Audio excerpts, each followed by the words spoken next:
अस्सलामुअलैकुम, sports world में आपको वेलकम कहेंगे। मैं हूं हिफ्ज़ा इम्तियाज। अपने टॉपिक्स पर सबसे पहले नजर डालते हैं। दोहा में पाकिस्तान शाहीन्स ने फतह का परचम बुलंद कर दिया और आज साफ शिकन मैच में बांग्लादेश ए को सुपर ओवर में शिकस्त दे दी। पाकिस्तान जिम्बाब्वे को शिकस्त देकर 3 मुल्की सीरीज के फाइनल में पहुंच गया। तो कल ये 2 अच्छी खबरें जो है वो पाकिस्तान को मिली। बाबर आजम का बल्ला चल निकला और उस्मान तारिक ने हैट्रिक समेत 4 विकेटें उड़ा दी। फाइनल में पाकिस्तान का हरीफ कौन होगा, इसका फैसला कल श्रीलंका और जिम्बाब्वे के मैच में होगा।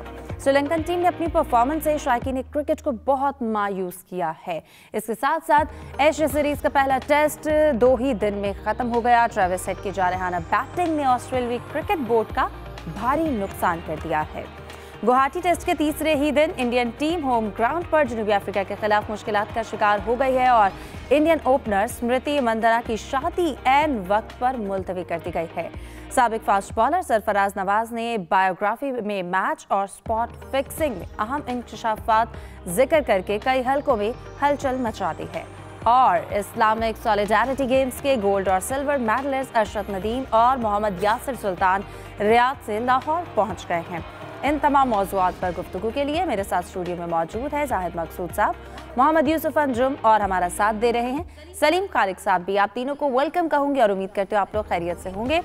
आगाज़ करते हैं। सलीम साहब, कहिएगा कल पाकिस्तान के लिए अच्छा दिन रहा। सबसे पहले राइजिंग स्टार एशिया कप की बात करें तो क्या लगता है कि उनकी जीत हमें इस बात की नवीद सुना रही है कि एक यंग टैलेंट जो है और एक अच्छा टैलेंट हमारे सामने आ रहा है, या फिर कहा जाए कि ये एक वक्ती चमक थी? कल का मैच कैसा रहा?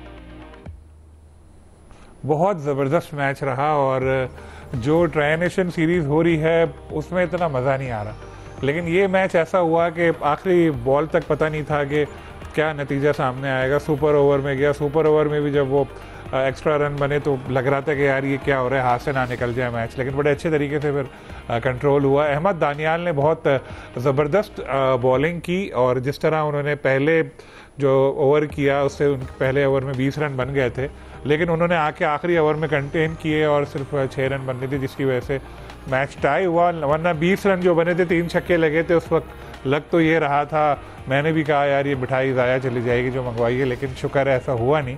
और बाद में जो हमारे अहमद दानियाल ने जो अच्छा एक और सुपर ओवर भी किया और 3 बॉलों पे ख़त्म कहानी, फिर जीत लिया हमने मैच। लेकिन बहुत उतार चढ़ाव आए इस मैच में, जिसका अंदाज़ा हो रहा था क्राउड के भी चेहरों पे, और जो बड़ी शख्सियात मौजूद थी उनके भी चेहरे ऐसे ही बिल्कुल थोड़े परेशान लग रहे थे। तो हम लोग भी यहाँ टेलीविज़न स्क्रीन पे मैच देख रहे थे तो ऐसा ही लग रहा था। लेकिन एक बड़ी ज़बरदस्त कामयाबी पाकिस्तान, पिछले कुछ अरसे से इस तरह की बातें आ रही हैं कि जी टैलेंट ख़त्म हो गया, तो इस चीज़ को गलत साबित करने के लिए ये एक फतह इस तरह की बहुत ज़रूरी थी कि जी यंग लड़के भी कैपेबल हैं और अच्छा परफॉर्म कर सकते हैं। जिस तरह माँ सदाकत को हमने देखा कि उन्होंने बैटिंग बॉलिंग अच्छी की, अहमद दानियाल बहुत अच्छा खेले, इस तरह और भी कुछ लड़के थे जिनकी परफॉर्मेंस रही ज़बरदस्त। और ख़ास तौर पे बॉलिंग की मैं बात करूँ, बैटिंग में मगर वो तो हमारा एक नेशनल इशू है।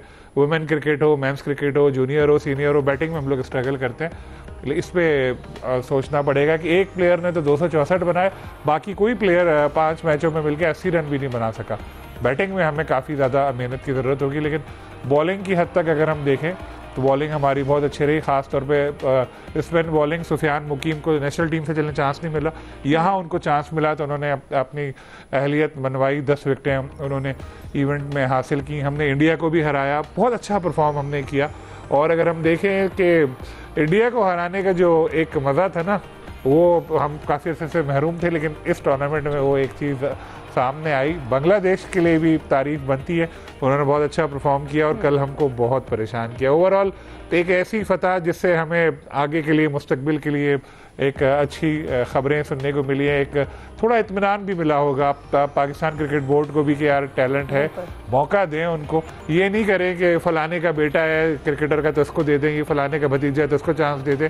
जो लड़के हैं अच्छे उनको चांस दें मेरिट पे, तो यकीनी तौर पर हमारी क्रिकेट और आगे जाएगी। बिल्कुल। जाहिद साहब, क्या लगता है कल के मैच में वो कौन सा टर्निंग पॉइंट था? हमने कहाँ पर मैच जो है वो फंसाया? एक ओवर में जो हमें 3 छक्के पड़े, उसकी वजह से मैच का रुख जो है वो बिल्कुल बदल गया था। देखें अफजा, अगर डे 1 से जिक्र किया जाए इस इवेंट का तो बहुत ही ज़बरदस्त इवेंट हुआ है। आप जो भी मैच देख लें इब्तदाई मैचेस पाकिस्तान ने वन साइडेड भी जीते, फिर इंडिया के ख़िलाफ़ हाई स्कोरिंग मैच था, बड़ा टेंशन वाला मैच था जो इंडिया के ख़िलाफ़ ख़ास तौर पर जीता और कहा जाता था उनके ओपनर जो हैं बहुत ज़बरदस्त हैं और कोई मुकाबला ही नहीं होगा पाकिस्तान और उनका। लेकिन एक चीज़ की तारीफ़ बहरहाल इस चीज़ की करनी चाहिए, जैसा मास सदाकत ने बाद में इंटरव्यू में कहा, फिर कप्तान इरफान नियाज़ी ने अपने इंटरव्यू में कहा, अहमद दानियाल ने भी कहा कि हम जब आए थे ये तहैया करके आए थे, ये अज़म लेकर आए थे कि हमने हर सूरत ये ट्रॉफ़ी लेके जानी है, कप लेकर जाना है, और उन्होंने ये साबित कर दिया क्योंकि ये नए खिलाड़ी हैं सारे और अभी तक लगता है ना किसी सियासत में पड़े हैं ना ग्रुपबाजी की नज़र हुए हैं। उनको यही है कि मुल्क की नुमाइंदगी कर रहे हैं और अच्छा खेलेंगे तो कल कलम फ्यूचर में आएंगे। ज़ाहिर है हर क्रिकेटर का, हर प्लेयर का एक आइडिया या ख्वाब होता है कि वो मुल्क की नुमाइंदगी करे, कौमी टीम में आए। तो ओवरऑल एक होकर टीम खेली। हालांकि अगर देखा जाए सेमीफाइनल तो बहुत ज़बरदस्त रहा। इससे पहले इंडिया का श्रीलंका के साथ, फिर बांग्लादेश का श्रीलंका का पाकिस्तान के साथ, बांग्लादेश का इंडिया के साथ, और फिर इसी तरह से फाइनल 2 मैचेस जो हैं वो सुपर ओवर में चले गए। कल का मैच भी ऐसा ही था, लेकिन जैसा अभी सलीम खालिक साहब भी जिक्र कर रहे थे, मास सदाकत के अलावा हमारी बैटिंग ज़्यादा चली नहीं है क्योंकि ऑलराउंडर के तौर पर स्कोर थोड़ा बहुत ज़रूर करते रहे, लेकिन ओवरऑल मास सदाकत ने ऑलराउंड कारकर्दगी का मुजाहरा किया, बेस्ट प्लेयर भी करार पाए इस पूरे इवेंट के। और फिर देखें कि इब्तदाई विकेटें सेमीफाइनल में भी गालबन 64-65 पर 5 गिर गई, फाइनल में भी ऐसे गिर गई। तो जो टेल एंडर्स थे पाकिस्तान के वो स्कोर को आगे लेके चले, उन्होंने बॉलिंग। लेकिन ये इवेंट अगर देखा जाए वो तो जाहिर है कि टीम एक होकर खेलती है तो क्रेडिट बैटिंग और बॉलिंग को भी जाता है, और फिर हम भूल जाते हैं जब टीम हारती है हम कोचेस पे भी तनकीद करते हैं, सिलेक्शन कमेटी पे भी तनकीद करते हैं, तो वो मुबारकबाद के मुस्तहिक तो सभी हैं। लेकिन बॉलिंग ओवरऑल पाकिस्तान की बहुत अच्छी रही है। कल का मैच जहाँ तक मैं पहले भी अक्सर जिक्र करता हूँ कि जीत का तो कोई मुतबादिल नहीं है। जीत जो है बहुत सी कमियों को, कमज़ोरियों को छुपा लेती है, और जब टीम जीतती है तो फौरी तौर पर अच्छा भी नहीं लगता हम तनकीद का एक पहलू लेकर सामने चलें। लेकिन वैसे अगर जिक्र करें तो देखा जाए तो कल थोड़ा सा हमें फील होता था कि शायद कप्तान से झूल हुई है, क्योंकि स्पिनर बहुत अच्छी बॉलिंग कर रहे थे, उनके ओवर जो है वो बचे पड़े थे तमाम स्पिनर्स के, और एंड पे जाकर फिर शाहिद अजीज़ को जो एक ओवर दिया उनको 3 छक्के पड़ गए 19वें ओवर में। उस मौके पे लगता था कि मैच हाथ से फिसल जाएगा। एंड पे ज़ाहिर है अहमद दानियाल ने आखिरी ओवर भी बहुत अच्छा कराया और फिर सुपर ओवर भी बहुत अच्छा कराया। तो जितनी भी तारीफ़ की जाए वो मुबारकबाद के मुस्तहिक है, पाकिस्तानी टीम भी, टीम मैनेजमेंट भी, और यकीनी तौर पर सिलेक्शन कमेटी भी। सही। यूसुफ, आप इस बात से कितना इत्तेफाक करेंगे कि इस टाइटल के जो असल हीरोज़ हैं वो हमारे बॉलर्स हैं, और कल के मैच में जैसे कि कैप्टनसी की भी जिक्र की, और ओवरऑल हमारे पूरे इस टूर्नामेंट में पाकिस्तानी टीम की बॉडी लैंग्वेज, स्पेशली कल हमने सुपर ओवर में अपने असाब पर काबू रखा जो कि बहुत ज़रूरी होता है। देखिए हिफ्ज़ा, नवंबर का महीना पाकिस्तान के लिए तो बहुत लकी रहा है। पाकिस्तान इसकी इब्तदा की थी साउथ अफ्रीका के खिलाफ सीरीज जीतकर, उसके बाद पाकिस्तान की हॉकी टीम ने बांग्लादेश को हराया, फिर पाकिस्तान की टीम सह मुल्क की सीरीज़ में अच्छी परफॉर्मेंस दे रही है, उसके बाद राइजिंग स्टार का जीतना, और स्नूकर का वर्ल्ड कप भी तो हम चैंपियन इसी महीने में बने। तो इस हवाले से तो ये लकी महीना पाकिस्तान के लिए यकीनी तौर पर क्रेडिट पूरी टीम को जाता है, राइजिंग स्टार को। और ख़ास तौर पर यहाँ पर मैं जिक्र करना चाहूँगा सरफराज अहमद का, जिनकी सिलेक्शन में मुशावरत शामिल रही थी राइजिंग स्टार के इंतखाब में। उसके बाद जो कोचेस थे इजाज़ जूनियर, मंसूर अमजद, इन्होंने इन नौजवान खिलाड़ियों पर भरपूर मेहनत की, इनको किसी भी मौका पर गिरने नहीं दिया। तो मेरे ख्याल में जहाँ तमाम खिलाड़ी इस मुबारकबाद के मुस्तहिक है, उसका यकीनी तौर पर क्रेडिट इन कोचेज़ और जो सरफराज अहमद की सिलेक्शन थी बाकी सिलेक्टर की, उनको भी देना चाहिए। उन्होंने अच्छी सिलेक्शन की, अच्छे मौके दिए और इत्मीनान दिया कि आप जाकर खेलें, बड़ी टीमों के खिलाफ अच्छा परफॉर्म करें, ताकि कल अगर आप ये टूर्नामेंट जीतें फिर आने वाले मैचेस में भी आपको उसका मौका यकीनी तौर पर आगे जाकर मिलेगा। तो अच्छी एक शुरुआत की है पाकिस्तान के राइजिंग स्टार ने। तीसरी बार ये कप पाकिस्तान के नाम रहा है, जिससे यकीनी तौर पर एक तो अब दूसरी टीमों पर भी मेरे ख्याल में बदतरी साबित करने का मौका मिला है। पाकिस्तान को कामयाबियाँ मिलनी चाहिए, चाहे किसी भी मैदान में हो, चाहे छोटी टीमें हों, बड़ी टीमें हों। जब पाकिस्तान की टीम जीतेगी तो पाकिस्तान ना सिर्फ क्रिकेट का जो एक स्टैंडर्ड वो हाई होगा, बल्कि दूसरी खेलों पर भी इसका असर पड़ेगा और खिलाड़ी मोटिवेट होंगे कि पाकिस्तान को इतनी तौर पर अच्छी एक कारआमद अपनी जो परफॉर्मेंस है वो देने की ज़रूरत है। अरशद नदीम ने भी इसी महीने में जिक्र किया कि गोल्ड मेडल उन्होंने लिया, यासर सुल्तान ने भी मेडल लिया, 5 मेडल हमने लिए।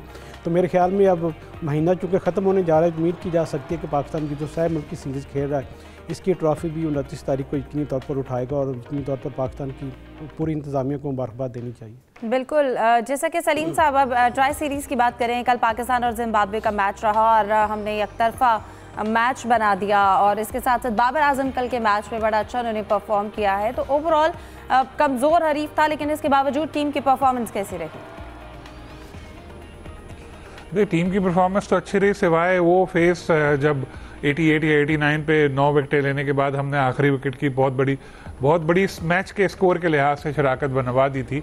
वो एक थोड़ा माइनस पॉइंट था कि आखिरी प्लेयर को हम आउट नहीं कर पाए, वरना उस्मान ने बड़ी अच्छी बॉलिंग की, हैट्रिक की, 4 विकेटें ली। बाबर साहबजादा बहुत अच्छा खेले। लेकिन अगर आप सच्ची बात मुझसे पूछें तो मज़ा नहीं आ रहा इस सीरीज़ में, बिल्कुल मज़ा नहीं आ रहा। वन साइडेड मैच हो रहे हैं। और चलें, जिम्बाब्वे को मजबूरी में बुलाना पड़ा, अफगानिस्तान की टीम ने मना कर दिया था आने से तो बुलाया।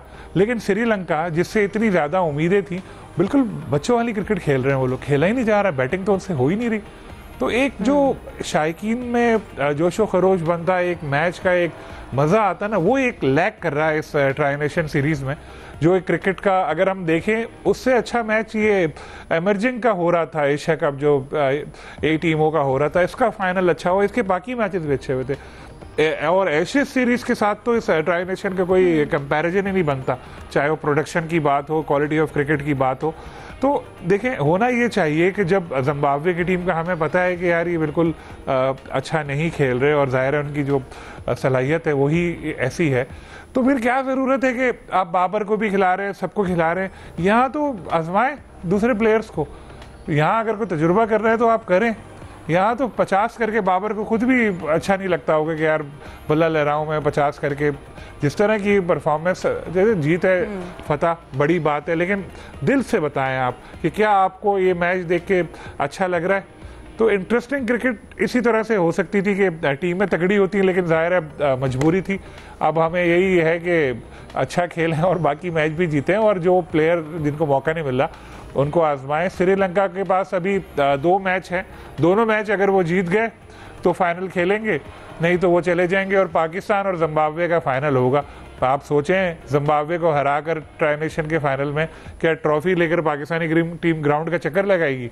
तो ये एक चीज़ है, थोड़ी सी हो सकता है कुछ लोगों को बात पसंद ना आई है, लेकिन मैंने ये ऑब्जर्व किया कि क्रिकेट का स्टैंडर्ड थोड़ा सा इस ट्राई नेशन में हमें नीचे आया है। ये हमें लगी ए टीमों की सीरीज़, और जो ए टीमों की सीरीज़ हो रही थी वो लग रही थी नेशनल टीमों की सीरीज़। लेकिन जैसे कि मैंने बताया कि इसमें मजबूरी का एलिमेंट भी था। ये अफगानिस्तान की टीम जो गई थी और श्रीलंका के बेदिली से खेलने की वजह समझ नहीं आ रही कि वो बिल्कुल लग रहा है कि अब चाहते हैं कि यार बस हारें, टूर ख़त्म हो, घर जाएँ अपने। बिल्कुल भी इंटरेस्ट नहीं ले रहे उनकी टीम, और लग ही नहीं रही कि ये वही श्रीलंका की टीम है जो अपने ग्राउंड में भी और एशियन कंडीशंस में अच्छा परफॉर्म करती है। ज़ाहिद साहब, क्या वजह है कि श्रीलंकन टीम जो है वो उस तरह से परफॉर्म नहीं कर पा रही है, और बहुत ही बुरी परफॉर्मेंस जिम्बाब्वे के साथ मैच में उनकी परफॉर्मेंस सामने है? क्या वजह लगती है श्रीलंका क्यों वो इस तरह की स्ट्रगल में दिखाई दे रही है? देखें हिफ्ज़ा, लगता तो ऐसे है क्योंकि आपको याद है कि वहाँ पे एक वाक़या हुआ था इस्लामाबाद में, और टीम वापस जाना चाहती थी और कहा यह जा रहा था कि उनके बाद प्लेयर जो है ये टूर छोड़ कर जाना चाहते हैं। और इसके बाद उन्होंने कप्तान आसालंका फर्नांडो को वापस भी भेज दिया था। जो मीडिया रिपोर्ट्स के मुताबिक वो उन्होंने, क्योंकि बोर्ड की बात मानने से इनकार कर दिया था, शायद उनके खिलाफ कोई इन्वेस्टिगेशन भी हो रही है। तो एक चांस ये भी हो सकता है कि प्लेयर उससे नाखुश हों। ये दुरुस्त है कि टीम जब मैदान में उतरती है, जिस किस्म की उनकी बॉडी लैंग्वेज है, जितनी अच्छी वो टीम है, जान मारती है, वो इस सीरीज़ में दिखाई नहीं देती, और जाहिर है उससे फिर सीरीज़ फीकी फीकी हो जाती है। तो यही एक पहलू है, और कोई इतना बड़ा नहीं है, क्योंकि इनकी टीम के बहुत से खिलाड़ी तो वही हैं जो एशिया कप में मौजूद थे। आपको याद होगा एशिया कप में बहुत अच्छा खेली थी श्रीलंका की टीम, और जो प्लेयर के वापस जाने का एक इशू हो सकता है, लेकिन इससे फीकी हो गई। जिम्बाब्वे को ज़ाहिर आखिरी लम्हात में शामिल किया गया, और उनका मेन फैक्टर जिम्बाब्वे का सिकंदर रज़ा। आपने देखा हो तने तनहा जो है कप्तान है, वो बैटिंग, बॉलिंग और फील्डिंग में भी जान मारते हैं। उनकी वजह से उनके फील्डर जो जिम्बाब्वे के हैं वो काफ़ी मेहनत करते दिखाई देते हैं। लेकिन ज़ाहिर है ओवरऑल रैंकिंग में भी जिम्बाब्वे बहुत पीछे की टीम है, लेकिन कहीं ना कहीं अपसेट तो कर देती है। T20 वर्ल्ड कप जो ऑस्ट्रेलिया में हुआ था, पाकिस्तान को उन्होंने हरा दिया था जिम्बाब्वे में। तो एक जैसी भी टीमें हैं, लेकिन कम से कम अगर श्रीलंका यहाँ पे रुकी है, उनके कोचेज़ मौजूद हैं, जयसूर्या जैसा कोच जिन्होंने इतने मैचेस खेले हैं वो भी मौजूद है। तो अपनी टीम को कुछ समझाना बुझाना चाहिए, क्योंकि वो पहला मैच भी जिम्बाब्वे से श्रीलंका की टीम हार चुकी है। इससे ना सिर्फ एक सीरीज़ बल्कि उनको भी नुकसान होगा, क्योंकि वर्ल्ड कप जो है वो आगे श्रीलंका और भारत में हो रहा है।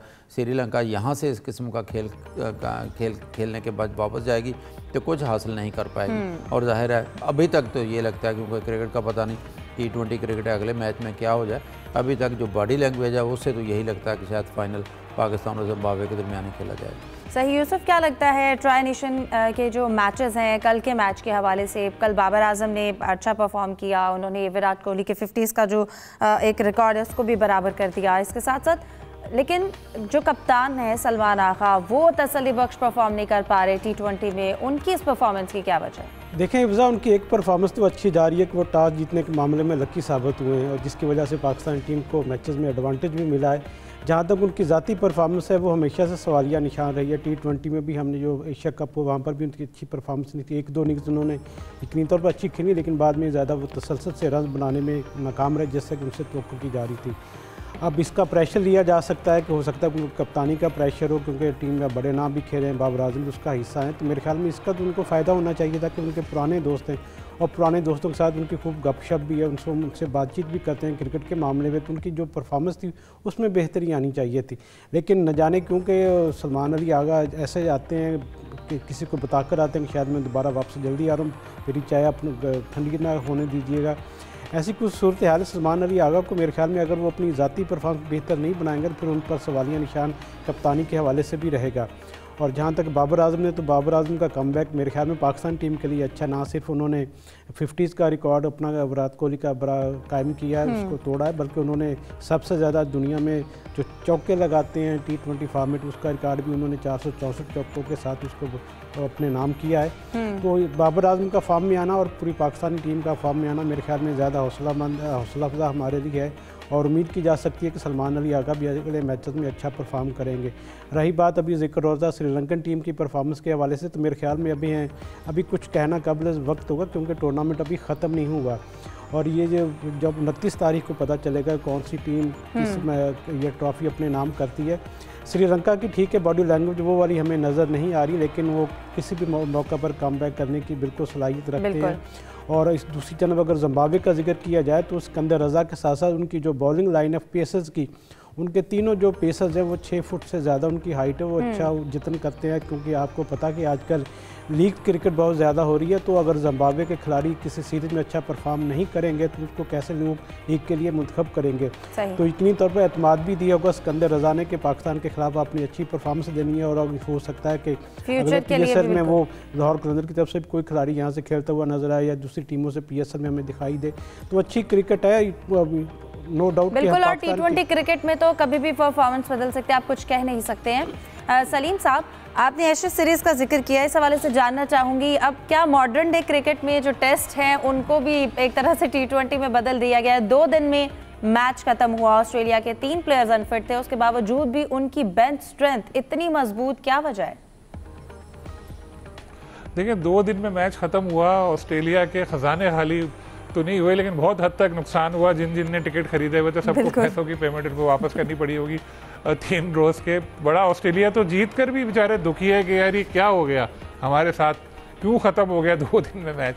लेकिन मुझे लग रहा है कि इंग्लैंड की टीम जो है वो थोड़ा ओवर कॉन्फिडेंट थी, पहले अच्छा आगाज़ किया था, हालांकि लग रहा था जीत जाएंगे, लेकिन फिर एकदम से जो पिटाई लगी उनकी, जो ट्रेविस हेड ने मारा उनको, वो तो लग रहा था T20 क्या T10 खेल रहे हैं। एकदम से उन्होंने जो पिटाई लगाई, एक ज़बरदस्त बैटिंग की। लेकिन जो ये बेसबॉल का इंग्लैंड का जो था एक, वो आहिस्ता आहिस्ता अब ख़त्म होता जा रहा है। जेफरी वाइकार्ट ने तो बहुत ही तल्ख बातें की कि ऐसी टीम को तो मैं फॉलो भी नहीं करूँ, अब ऐसी क्रिकेट ये लोग खेल रहे हैं। तो बहुत मायूस कुन परफॉर्मेंस इंग्लैंड की, जो बड़े बड़े स्टार हैं वो खेल नहीं पा रहे यहाँ पे ऑस्ट्रेलिया में जाकर। और चलें, एक तरह से उनके लिए तो अच्छा है कि जी 2 दिन में मैच ख़त्म हो गया, लेकिन ये बाकी जो 4 मैच होने हैं, अगर इंग्लैंड ने इसी तरह की क्रिकेट खेली दूसरे मैच में भी, तो इतनी बड़ी जो सीरीज़ है उसका तो पूरा लुत्फ ही ख़त्म हो जाएगा। उनके जो शायकीन है वो तो बोलेंगे यार बिल्कुल 1 साइडेड क्रिकेट हो रही है। लेकिन अगर आप देखें क्वालिटी ऑफ क्रिकेट, उसमें बहुत अच्छी प्रोडक्शन देखें। अगर आप मैच की जो टीवी पे मैच देखते हैं तो आप बोलते क्या मैच हो रहा है, और अगर ग्राउंड में बैठ के जो देख रहे होंगे उनको कितना ज़बरदस्त महसूस हो रहा होगा। लेकिन बात ये पर्थ की एक पिच रिवायती तौर पर फास्ट विकेट्स कहलाती थी, क्योंकि अब स्टेडियम चेंज हो गया, ऑक्टस स्टेडियम बन गया है वहाँ पर, और क्या खूबसूरत स्टेडियम है, कभी जाएं देखिएगा। साथ ही बिल्कुल पानी, और नीचे देखें आप तो उधर पीछे क्रिकेट हो रही है, दुनिया का मेरे ख्याल है बेहतरीन क्रिकेट स्टेडियम है। बहुत अच्छा जीता। जाहिद साहब, आपको क्या लगता है इंग्लैंड क्या इस तरह के बैटिंग फॉर्मेट को चेस करने में या मुकाबला करने में नाकाम क्यों दिखाई दी? उसकी परफॉर्मेंस क्यों ऐसे रही? पिच का मसला था, कंडीशंस का मसला था? देखिए, मिचेल स्टार्क आउट क्लास खेले, उन्होंने पहली इनिंग में 7 विकेटें ली हैं, दूसरी इनिंग में 3 विकेटें ली हैं। शायद मिचेल स्टार्क को ये भी एहसास था कि उनके 3 main fast bowler PAT Cummins, Josh Hazlewood और शान एबर्ट जो है टीम में नहीं है। तो बहुत ही अच्छी उन्होंने बॉलिंग की और फिर दूसरी इनिंग में लगता नहीं था, क्योंकि लीड लेके इंग्लैंड की टीम हारी है और ऑस्ट्रेलिया ने बहुत कम बैक किया। जब उनके ओपनर जो है वो बैटिंग के लिए आ रहे थे तो अभी लोगों को ये नहीं पता था कि ओपनिंग में कौन आएगा। 1 डाउन पे आए थे ट्रेविस हेड पहली इनिंग्स में, दूसरी इनिंग्स में उनको ओपनिंग पे भेजा गया और ट्रेविस हेड ने उसका नक्शा ही बदल दिया। 123 रन बनाए और टेस्ट को ही उन्होंने T20 बना दिया। तो एक तो अपर हैंड हो गया, क्योंकि एशेज सीरीज़ हम सबको पता है जैसे बिल्कुल ऐसे खेली जाती है जैसे पाकिस्तान और इंडिया के दरमियान मैचेस हुआ करते थे पहले, और अब तो क्योंकि मैचेस होते कम हैं तो टेस्ट भी ऐसे ही थे, बाकी वनडे मैचेस भी ऐसे थे। इसी तरह से दिलचस्पी बरकरार है, क्योंकि 4 दिसंबर को फिर ब्रिस्बेन में इनका दूसरा टेस्ट होगा। अब देखना यह है कि एक टेस्ट की बर्तरी के साथ तक इंग्लैंड जो है उसको कम करने की कोशिश करता है। तो इंटरेस्टिंग सीरीज़ जो है देखने के मिलेगी नहीं अगले मैचों में भी। हो सकता है सीरीज़ के दौरान पैट कमिंस या जो हेजलवुड उनमें से कोई फिट होकर वापस भी आ जाए इस सीरीज़ में। बिल्कुल, उम्मीद करते हैं अगले मैच जो है वो इंटरेस्टिंग हो। अपने दीगर टॉपिक्स को भी डिस्कशन का हिस्सा बनाते हैं। यहाँ वक्त लेंगे ब्रेक का, हमारे साथ रहिए।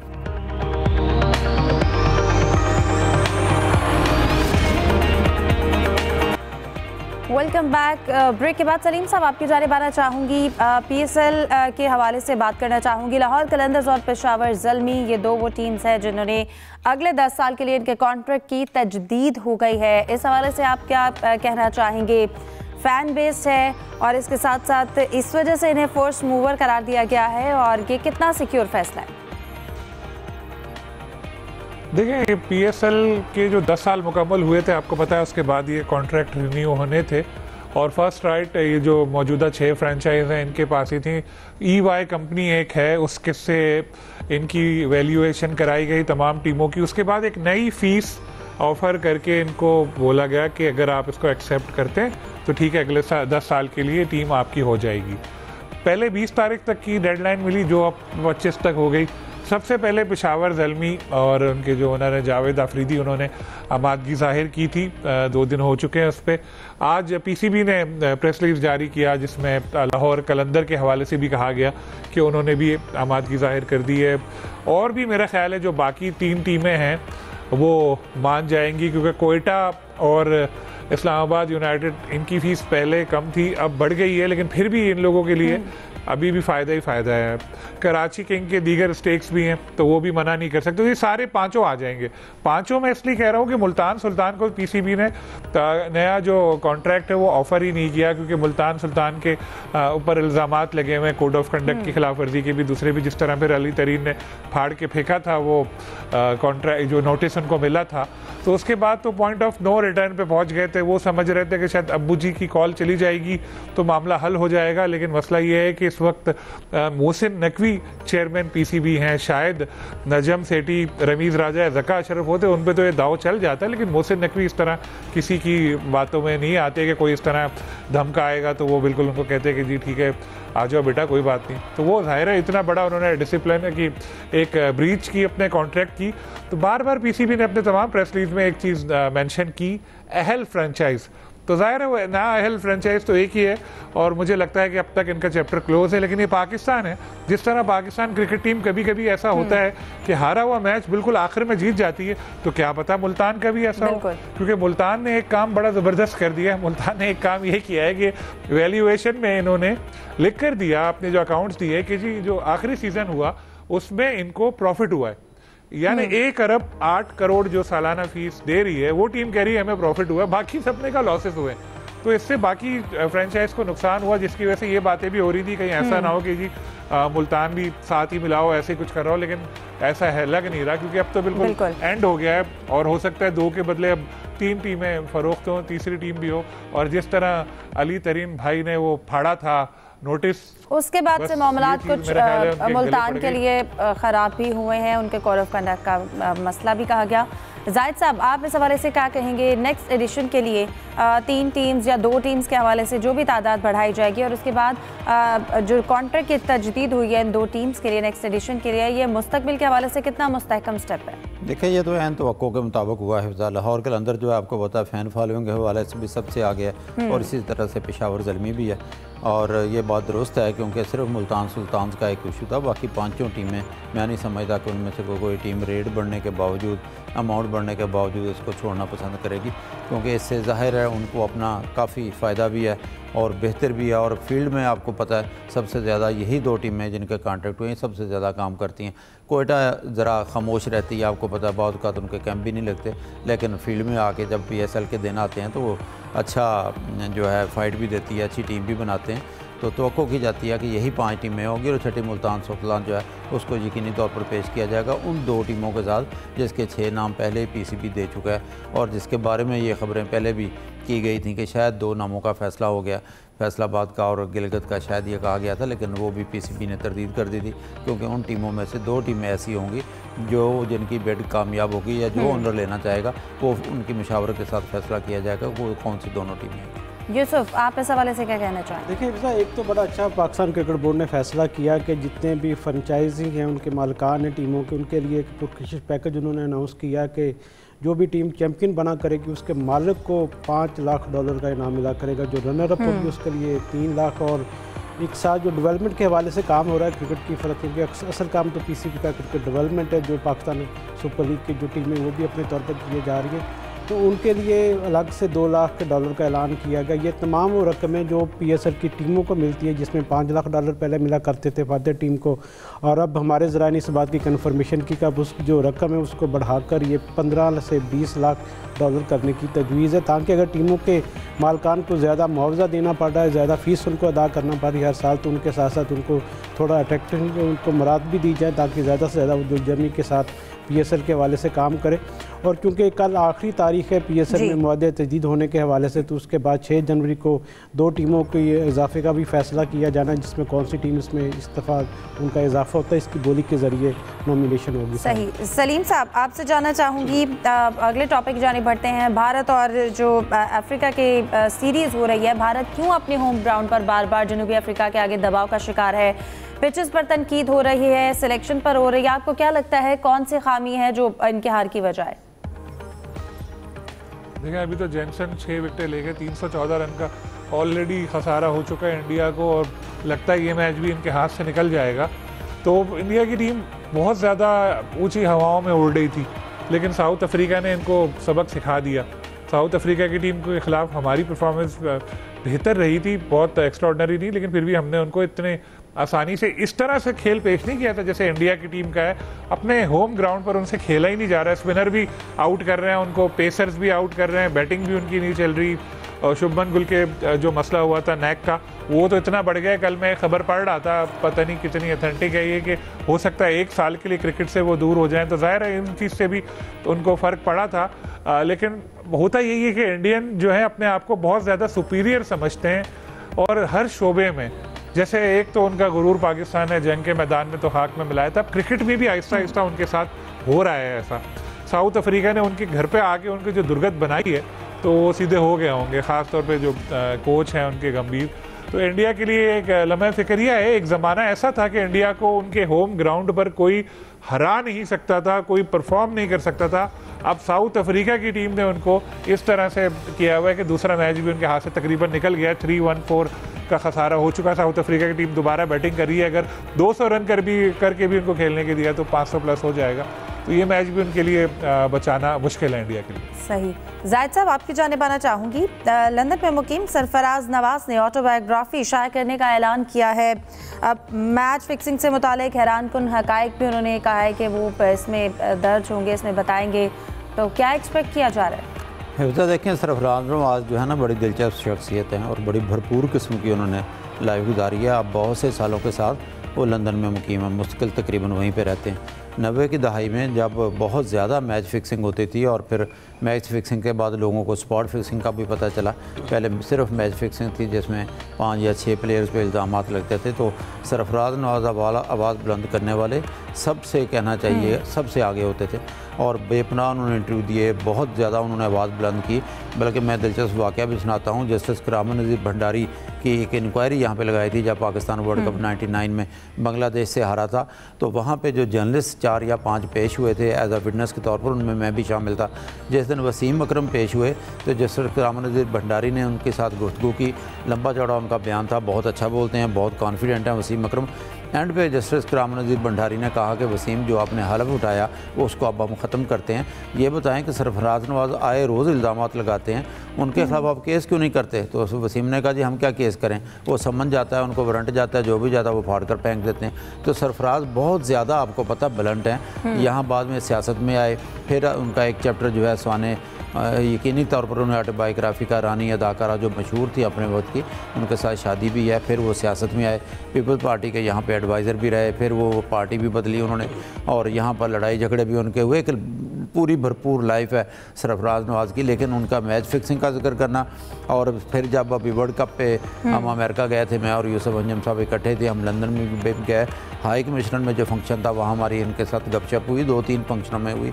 उस वक्त वो तैयारी कर रहे थे कि मैं अपनी ऑटोबायोग्राफी लाना चाहता हूँ। तो यकीनी तौर पर जब भी उनकी आएगी ये ऑटोबायोग्राफी, मैं समझता हूँ एक किस्म से भूचाल से कम नहीं होगी। लेकिन देखना ये है कि किस हद तक वो उसमें सच्चाई का दामन थामते हैं, कितने उनके पास सबूत हैं, और क्या कुछ लिखना चाहते हैं वो अपनी किताब में।